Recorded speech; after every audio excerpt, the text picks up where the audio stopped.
Hello friends, hope आप सब बढ़िया होंगे। तो आज हम लोग आईसीएसई का बायोलॉजी का फर्स्ट चैप्टर पढ़ेंगे जिसका नाम है cell cycle, cell division and structure of chromosomes. ये हम शुरू करने से पहले सबसे पहले हम पढ़ेंगे what is cell. What is cell? Cell basically क्या है? सेल है जैसे हम अपना घर बनाते हैं तो घर हमारा किससे बनता है? ब्रिक्स। वैसे ही जो हमारी बॉडी है वो किससे बनती है? सेल से। तो सेल बेसिकली क्या हुआ? हमारी बॉडी का बिल्डिंग ब्लॉक हुआ। क्या होता है? Building block. जैसे हम एक एक ब्रिक्स करके हमारी बिल्डिंग तैयार होती है, वैसे ही हमारे सेल से क्या तैयार होएगा? हमारी बॉडी। तो सेल से क्या बनता है? टिश्यू बनता है। टिश्यू से क्या बनेगा? ऑर्गन बनेगा। ऑर्गन से क्या बनता है? ऑर्गन सिस्टम बनता है। एंड ऑर्गन सिस्टम से क्या बनेगा? एक कंप्लीट ऑर्गेनिज्म बनेगा। तो इस चैप्टर में हम पढ़ेंगे कि सेल से टिश्यू कैसे बनेगा।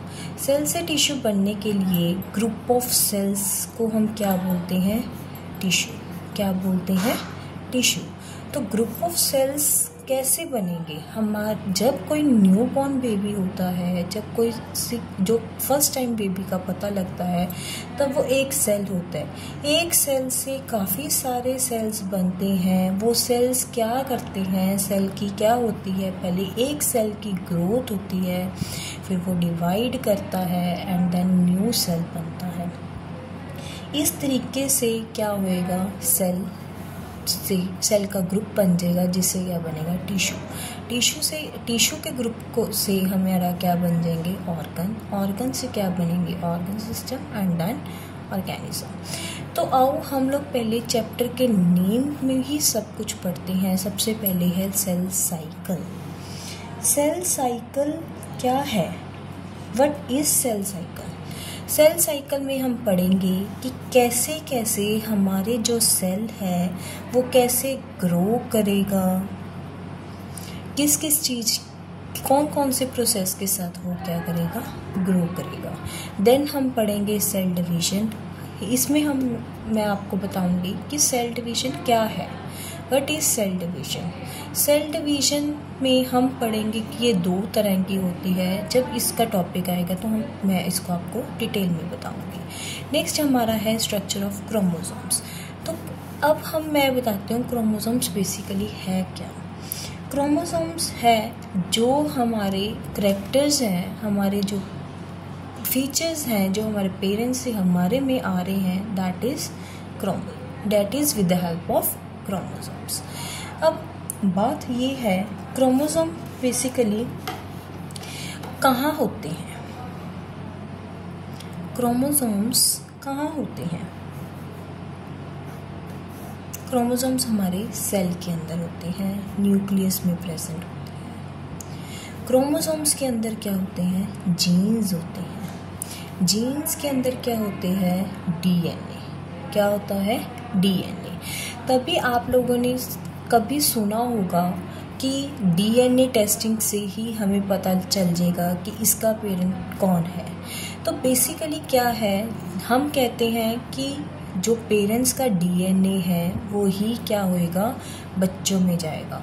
वो डीएनए डायरेक्ट नहीं जाता बेटा, वो through genes and through chromosomes ही जाएगा। ठीक है।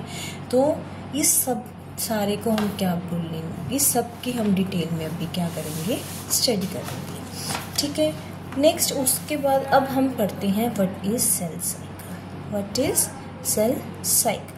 सेल साइकिल में क्या है? एक नया सेल है, नए सेल की क्या हुई? ग्रोथ हुई। ग्रोथ से क्या होएगा? डिवाइड होएगा। डिवाइड होके क्या बन जाएगा? नया सेल बन जाएगा। ठीक है बेटा। नेक्स्ट जो ग्रोथ वाला फेज है, जब सेल की क्या हो रही है? ग्रोथ हो रही है, उस फेज को हम क्या बोलते हैं? इंटरफेज। क्या बोलते हैं बेटा? इंटरफेज। और जो डिवाइडिंग फेज है इसे हम बोलते हैं माइटोटिक फेज। कौन सा फेज बोलते हैं बेटा? Mitotic phase. अब इसमें जो ग्रोथ वाला है इसमें सिर्फ और सिर्फ क्या है? ग्रोथ ही हो रही है, इसमें कोई डिवाइड नहीं कर रहा, तो इस फेज़ को हम नॉन डिवाइडिंग फेज़ भी बोलते हैं। कौन सा फेज़ बोलते हैं? Non dividing phase. या फिर इस फेज़ में सेल अपने आप को प्रिपेयर कर रहा है डिवाइड करने के लिए, तो इस फेज़ को हम प्रेपरेटरी फेज़ भी बोल सकते हैं।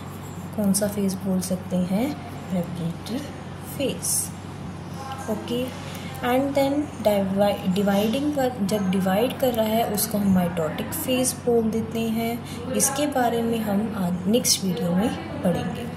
अब है कि नए सेल से पुराने सेल से नया सेल बनने तक के जो टाइम है उसे हम बोलते हैं जनरेशन टाइम। क्या बोलते हैं बेटा? इसे हम जनरेशन टाइम। ओके, नेक्स्ट है अब हम पढ़ेंगे कि सेल साइकिल में 2 फेज़ होते हैं, एक इंटरफेज़ और एक माइटोटिक फेज़। इस वीडियो में फ्रेंड्स मैं आपको सिर्फ और सिर्फ इंटरफेज़ के बारे में बताऊंगी। इंटरफेज़ में बेटा 3 फेजेस होते हैं। कौन कौन से फेजेस होते हैं? G1 phase, S phase and G2 phase. जो G1 फेज़ है सबसे लॉन्गेस्ट फेज़ होता है। क्या होता है? सबसे लॉन्गेस्ट फेज़। इस जो G1 फेज़ है इसमें सेल अपने आप को प्रिपेयर करता है ग्रोथ के लिए। ठीक है, इसमें सबसे पहले क्या हो रही है? ग्रोथ स्टार्ट हो रही है। जस्ट ग्रोथ क्या हो रही है? स्टार्ट। तो इसे हम बोलते हैं इनिशियल ग्रोथ फेज़। क्या बोलते हैं? Initial growth phase. या फिर इसे हम बोलते हैं फर्स्ट ग्रोथ फेज़। या फिर इसे हम बोलते हैं प्री डीएनए सिंथेसिस फेज़।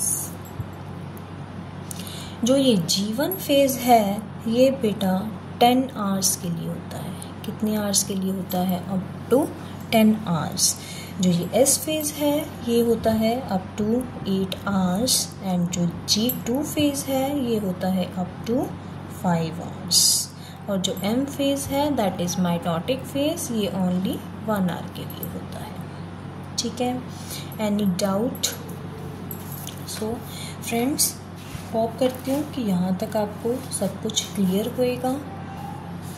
जो G1 फेज़ है इसे हम पोस्ट माइटोटिक फेज़ भी बोलेंगे। क्या बोलेंगे? Post mitotic phase. अब मैं जो ये 4 नाम बताए हैं इनका मीनिंग समझाती हूँ।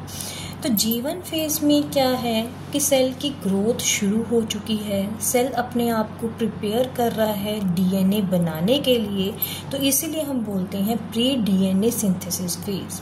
S फेज़ में क्या होएगा? डीएनए ने सिंथेसाइज करना है, तो G1 फेज़ में सेल अपने आप को प्रिपेयर करेगा कि कैसे कैसे डीएनए बनेगा। अब इसे पोस्ट माइटोटिक फेज़ इसलिए बोलते हैं क्योंकि ये M फेज़ के बाद आता है, और प्री डीएनए फेज़ इसलिए बोलते हैं क्योंकि ये S फेज़ से पहले आता है। इसमें सेल क्या होता है? अपने आप को एक्टिव रखता है। क्या रखता है? एक्टिव। क्योंकि अगर एक्टिव रहेगा तभी उसकी क्या होएगी?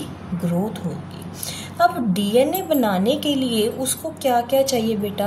RNA and proteins. क्या चाहिए? RNA and proteins.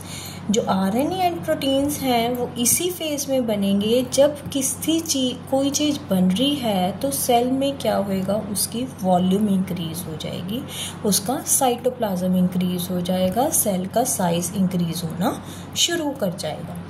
जो माइटोकॉन्ड्रिया एंड क्लोरोप्लास्ट है उनमें जो ये सारा फेज़ है वो अंदर ही अंदर होता है क्योंकि उनके पास अपना डीएनए होता है।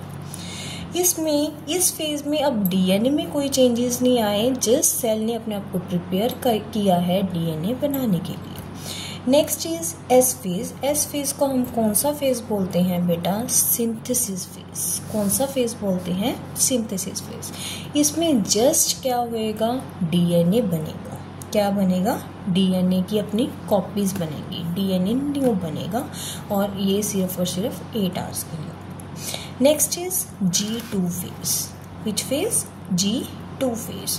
इसे हम क्या बोलेंगे बेटा? सेकेंड ग्रोथ फेज बोलते हैं। क्या बोलते हैं? सेकेंड ग्रोथ फेज बोलते हैं, या फिर प्री माइटोटिक फेज भी बोल देते हैं, या फिर हम इसे पोस्ट DNA सिंथेसिस फेज भी बोलते हैं। Post DNA synthesis phase.